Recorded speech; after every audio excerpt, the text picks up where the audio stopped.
O último tópico que me quero tocar é a situação que surge semana passada na Vara nos Costa. E me quero começar rato na parte de asilo, parte de deportação, sobre botin dois aspectos para o que está a situação aqui. O primeiro aspecto é pergunta se tal tem uma pessoa será na Vara nos Costa, se me propõe assim, na uma forma ilegal, não conforme nos leis, então que não que para que é um rato. Botinha parte de asilo, então lei do nabo é autoridade, maneira é a chamar para pôr hold up uma pessoa que pede asilo, em espera de contesta riba sua petição. Banda de essay, lei também está nabo é autoridade para uma pessoa, por exemplo, que está aderente a Aruba de uma maneira ilegal, que quizás está trabalhando e guarda gará, para botar a pessoa aqui em bewaring ter uitzetting, dus em espera de sua deportação. Então, que não tem dois aspectos.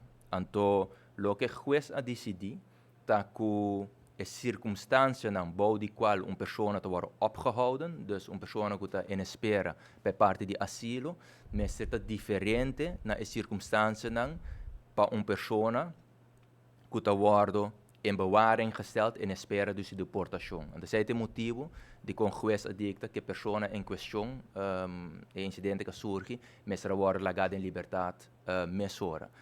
Qual me compreende a sociedade também, pero no mesmo momento, depois de sucedido aí, a pessoa que aguarda poni em bewaring, em espera de sua deportação, mirando que a pessoa que aguarda gará, mirando na primeiro lugar, que a pessoa que aderenta a Aruba, na diferente ocasião, na uma forma não correta, ilegal, e consequentemente também a pessoa que aguarda gará ta traha, qual tampouco não mag. E por motivo aí, a pessoa aguarda lagar em liberdade, depois que o juiz dicta, que a circunstância não pode worden opgehouden in espera de contexto riba sua petição de asilo, ela wordt lagar livre e, consequentemente, mesora ela wordt punir em bewaring in espera de sua deportação.